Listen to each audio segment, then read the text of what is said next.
乌军新花样，推出使用光纤电缆遥控的无人车。在战场之上，这种无人车可以起到什么作用？俄最大再造军舰4万吨的伊万罗戈夫号亮相，通过降级建造标准，在过去1年中获得显著进展。爱沙尼亚启动边境防御计划，在边境建造600个地堡，并部署地雷，加强防御。俄罗斯出阴招，加强对乌克兰的舆论攻势，目的是什么？精彩内容马上开始。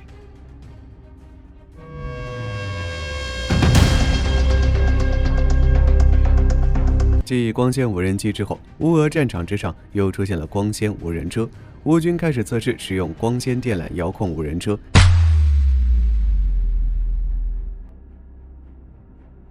在乌俄战场之上，因为作战环境太过复杂，双方都开始使用光纤电缆控制的无人机。这种点对点的方式不会被电子战设备影响，即使在低空、障碍物和崎岖地形中使用，线路也不会中断。正因如此，乌克兰开始将这种技术用在无人车上。根据战区的报道，乌克兰已经测试了7种型号，结果相当成功。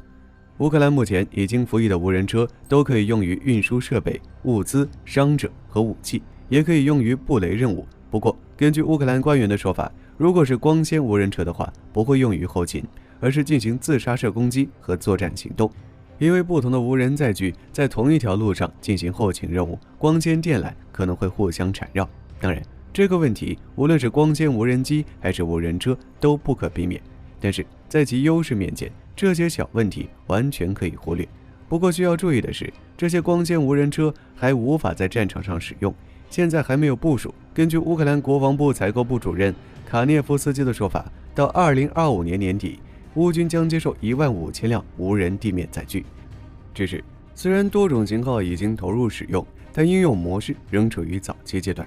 想要发挥光纤无人车的优势，还需要一段路要走。不得不说，在武器这方面，乌克兰玩的是真滑。除了光纤无人车之外，悍马也扛起了 R73， 化身野战防空车。根据乌克兰军文网站报道，乌克兰国防工业成功将美制悍马车改装为机动短程防空系统，其配备了原本用于战机的 R73。目前，首批系统已经交付至乌军第3突击旅。根据该旅公布的照片来看，经过改装后，悍马仅保留了原有底盘，车身则换装了全新的驾驶舱与导弹发射架，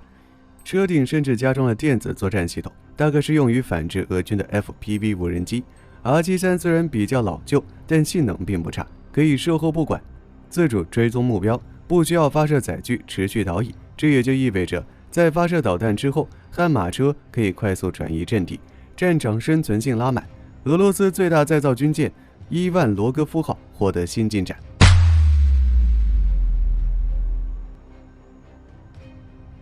乌俄战争打响之后，俄罗斯因为前线不断损失以及美欧的制裁，资源明显吃紧。但是俄罗斯仍然没有放弃建造新舰。根据乌克兰媒体《国防快报》的报道，俄罗斯正在克里米亚建造一艘新船，也就是伊万罗戈夫号，代号23900项目。在过去1年的时间里，该舰获得了显著进展。卫星图像显示，船体雏形已经很明显了。就性能来看，在俄罗斯新造的舰船中，伊万罗戈夫号是最大的那一个。根据国防快报的估计，该舰大约长220米，宽度40米。这个数字与塔斯社在2021年的报告一致，其排水量在 3.3万吨至 4.4万吨，规模上相当于美军4万吨级的2栖攻击舰。在作战任务上，伊万罗戈夫号具备一定的2栖作战能力，除了能部署16架作战直升机之外，还能搭载3艘抢滩登陆艇、75辆2栖突击战车，并可以投送900人，还可以搭载15架卡29或卡 52K。 俄罗斯计划建造2艘新舰，但2号舰的情况目前没有任何消息。就战力来看，俄罗斯很明显是将伊万罗戈夫号当作一艘轻型航母。在项目开始之初，俄罗斯就不断加大吨位。在2011年，法国政府批准向俄罗斯出售2艘西北风级2栖攻击舰，但是在2014年的克里米亚危机之后，这笔交易就被取消了。原本为俄罗斯建造的西北风级，法国转手就卖给了埃及。于是，俄罗斯推出了23900项目，建造2艘全新的军舰，填补由此产生的空缺。不过，就性能来看，23900项目的吨位却在不断扩大，在2019年的时候，塔斯社报道，2艘排水量1.5万吨的两栖攻击舰即将在克里米亚造船厂签约，可以搭载10架不同级别的直升机。在这个时期，吨位与西北风级类似，但是仅仅过去几个月，两栖攻击舰的吨位就大幅度提升。2020年1月，俄罗斯海军上将尼古拉叶夫门诺夫在提及两栖攻击舰时表示，排水量超过2万吨，比法国西北风级更好。考虑到满载情况，这个吨位还能接受。结果到2020年8月，来自造船行业的消息显示，两栖攻击舰的战术和技术特征发生了明显的变化，排水量增加到了3万吨以上。等到2020年年底，俄罗斯国防部副部长阿列克谢克里沃鲁科奇表示，23900项目的两栖攻击舰已经在克里米亚船厂建造中，每艘排水量达到4万吨。就火力军而言，排水量的变化也就意味着俄罗斯需求的改变。23900项目已经从最初的两栖攻击舰变成了可以执行远洋任务的轻型航母。那么就当前的情况来看，实际作战时，伊万罗戈夫号可以执行什么任务？一艘排水量4万吨的两栖攻击舰，防空与打击能力相对更依靠舰载直升机、舰载机等。而在这方面，俄罗斯很早就宣称正在开发新的舰载机，能垂直起降，但直到现在也没有明确证据表明俄罗斯正在研制新的短距起降战机。考虑当前战场无人装备横行，伊万罗戈夫号大概是搭载无人机，能起到多大的作用，相信大家也都清楚。当然，火力军不觉得无人机不好，而是有人战机更强。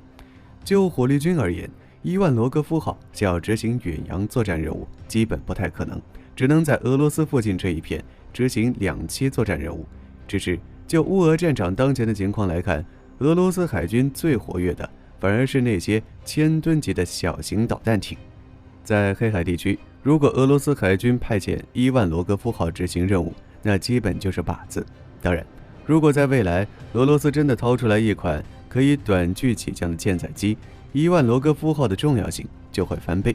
除了这些，还有一个问题，23900项目的首舰伊万罗戈夫号的建造地点并不在俄罗斯原有领土上，而是在克里米亚东岸的扎利夫工厂内。这也代表着伊万罗戈夫号未来会加入黑海舰队，成为新的黑海旗舰。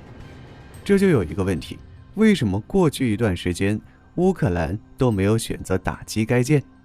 首先，火力军要先说明一点，不是乌军打不到，而是不想打。早在2023年11月，乌克兰巡航导弹就袭击了扎利夫工厂，俄军2280型阿斯科尔德号护卫舰严重受损，相控阵雷达、导弹垂发发射系统、近防火力系统都遭到破坏。从这点来看，乌军同样有能力打击伊万罗戈夫号。没有打击的理由也很简单，在乌军看来，对于俄罗斯而言，伊万罗戈夫号并非军事资产，而是一种负担。而且对于乌克兰而言，一艘还没有建造完成的船没有任何价值，而且该舰是否能下水还不好说。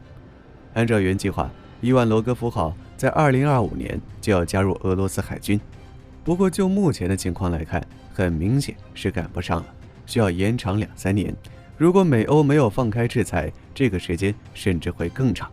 在建造方面，俄罗斯现在最大的问题是关键设备，如舰载雷达。推进系统国产化替代进度之后，欧洲制裁导致复合材料、精密轴承等进口受限，并且扎利夫工厂的产能严重不足。俄罗斯本土那边船厂时不时还要出点意外，根本帮不上什么忙。在4月3日，彼得罗扎沃斯克造船厂生产车间气瓶爆炸，并引发大火，火势蔓延至1500平方米。综合各种情况，外界评估23900项目可能延迟至2030年后，甚至存在项目下马的风险。与其打击前景不明的伊万罗戈夫号，不如打击一艘具备战力的军舰，比如阿斯科尔德号。等到伊万罗戈夫号服役后，再将其击沉，明显更有意思。说到这儿，又有一个问题，明明扎利夫工厂产能不足，为什么在过去1年里俄罗斯还是取得了一定的进展？答案很简单，偷偷降级建造标准。有消息称，伊万罗戈夫号水密舱的厚度减少了15%，部分区域直接采用商船标准的钢材。这种做法在欧洲很常见。意大利的迪里亚斯特号两栖舰就是这样做的，只是欧洲这边不需要考虑跟北约打架的问题，对付俄罗斯那一连串的老古董，即使降低建造标准也足够了。而俄罗斯需要跟北约硬碰硬，加上舰载机方面的问题，伊万罗戈夫号降低建造标准，就像士兵上战场不穿防弹衣，很容易就会遭遇意外。爱沙尼亚启动边境防御计划，建造600个地堡。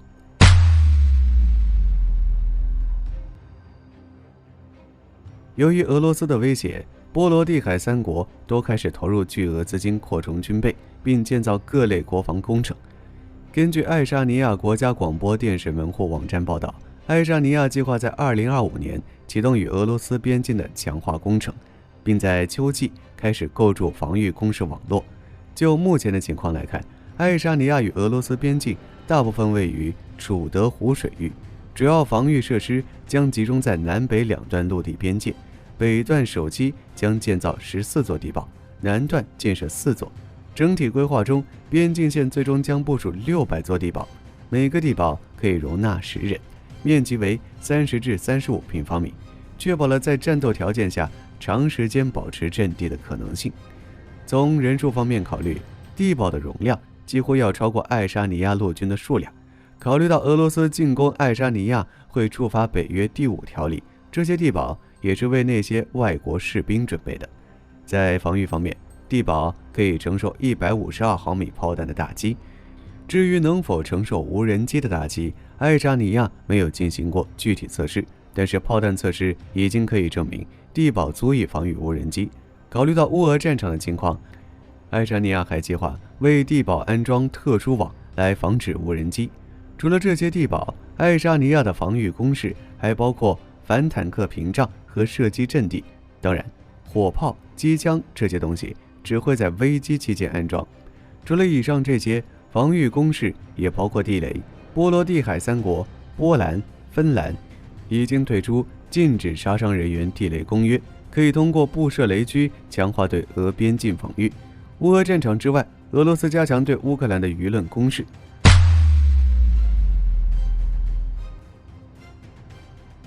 乌克兰真理报报道，在俄罗斯政府的全面协调下，加强了对乌克兰的舆论攻势，想要通过取消乌克兰当局的合法性来影响乌俄战争的进程。比如通过冒充乌克兰武装部队或政治领导层，发表一些反对乌克兰政府的言论，将自己的想法强加给乌克兰和国际社会。接下来一段时间，大家在了解乌俄消息时，记得擦亮眼睛。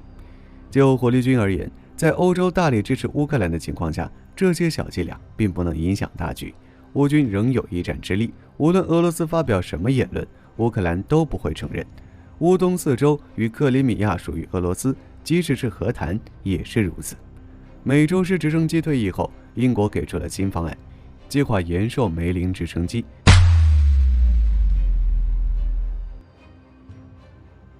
英国的美洲狮直升机已经全数退役，而 NMH 项目又没有确定谁才是继任者。为了弥补缺口，英国除了购买少量空客的 H145直升机之外，还计划为 AW101 梅林延寿，使其服役到2040年。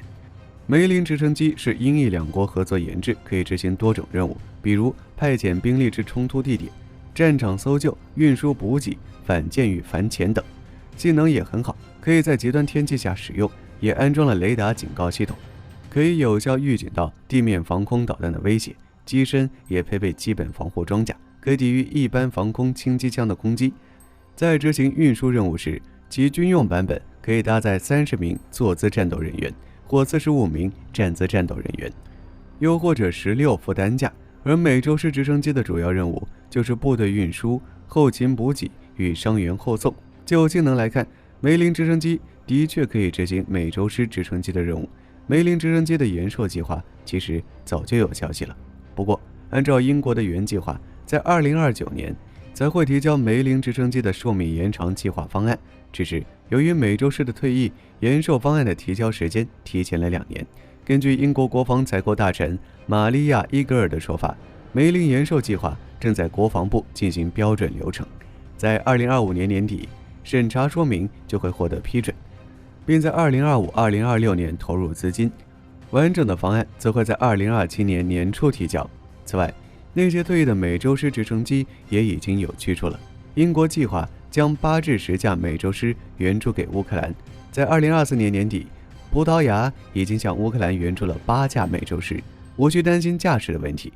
并且法国也在考虑将退役的美洲狮转交乌克兰。火力军只能说武器多多益善。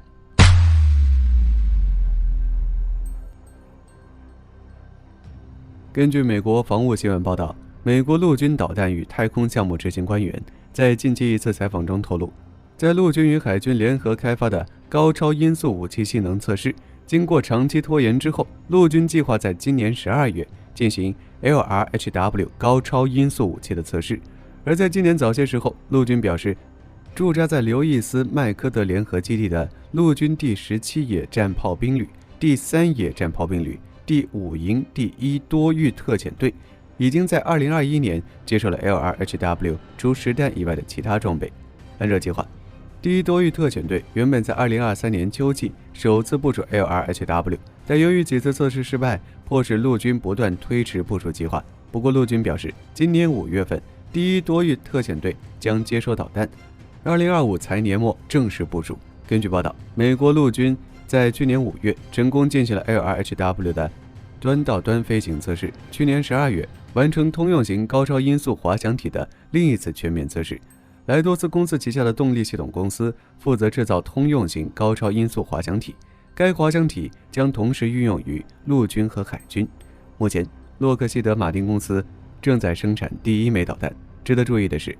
虽然 LRHW 的部署时间比陆军原定计划表多花了2年的时间，但陆军官员表示，新型导弹的开发项目通常需要10年时间，而 LRHW 项目才刚过5年大关。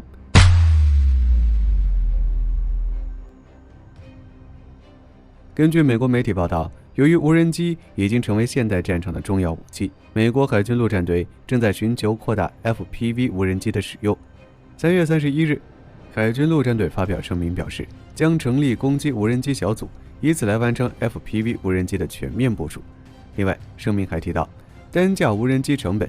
将控制在$5000以内，能够在19公里外实施精确打击。为了能快速部署，海军陆战队队员正在接受各种训练课程，并提高无人机实际操作的熟练度。不仅为了让队员可以有效操作 FPV 无人机，同时还能将其集成到一个团队。在防空领域，美国国务院批准向科威特出售升级与重新认证的爱国者防空导弹，价值$4亿。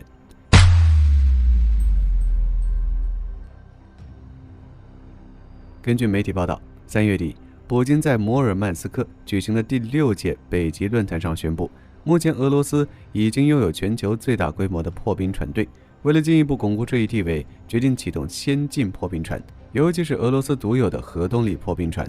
4月2日，俄罗斯第4艘22220型核动力破冰船雅库特号完成了海试，